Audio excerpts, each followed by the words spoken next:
জন 30 জন 40 জন করে ধরা পড়লো, এদের বিপক্ষে কি স্টেপ নেওয়া হয়েছে? এখন পর্যন্ত তারা কোনো কিছু বলেনি। সকল চাকরি পরীক্ষায় ঢাকায় নিতে হবে এবং প্রতিটা কেন্দ্রে ডিভাইস চেকার এবং নেটওয়ার্ক চেকার রাখতে হবে। 9টা 20 মিনিটে 3টায় পরীক্ষা, অথচ 9টা 20 মিনিটে প্রশ্ন পায়।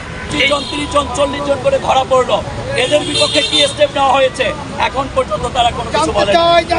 এই ডিভাইস পার্টিরা যদি কোনো কারণে আজকে ধরেন জেল থেকে বের হয়ে যায়, ধরেন 2 লাখ টাকা খরচ করে জেল থেকে বের হইলো, তারা আবার একজনকে কন্ট্যাক্ট করবে 20 লাখ টাকা। 20 লাখ টাকায় কন্ট্যাক্ট করে 2 লাখ টাকা দিয়ে যদি এই বাংলাদেশ তাকে বের করে দেয়, তাহলে এইরকম দুর্নীতি তো সারা জীবন চলতেই থাকবে। আমাদের 5 দফা দাবির মধ্যে 1 নম্বর হচ্ছে, যেহেতু প্রশ্ন ফাঁস হয়েছে, যার কারণে তো পরীক্ষা বাতিল করতে হবে, দ্রুত সময়ের মধ্যে পরীক্ষা নেওয়ার একটা ডেট ঘোষণা করতে হবে। 2 নম্বর হচ্ছে, সকল চাকরি পরীক্ষায় ঢাকায় নিতে হবে এবং প্রতিটা কেন্দ্রে ডিভাইস চেকার এবং নেটওয়ার্ক জেমার রাখতে হবে।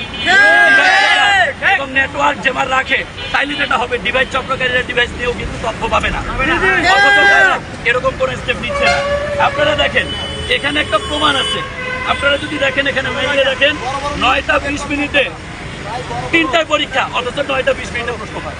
এই একই প্রশ্নে কিন্তু পরীক্ষা হয়েছে। একটি স্বতন্ত্র কমিটি আমরা চাই, যে স্বতন্ত্র কমিটির আন্ডারে সকল পরীক্ষা নিতে হবে এবং যদি কোনো কারণে পরীক্ষা ফাঁস হয়, এই স্বতন্ত্র কমিটিকে জবাবদিহি দিতে হবে। যে সকল প্রতিষ্ঠানে বিগত সালে পরীক্ষার প্রশ্ন ফাঁসের রেকর্ড আছে, তাদের কোনোভাবেই প্রশ্ন প্রণয়ন করার দায়িত্ব দেওয়া যাবে না।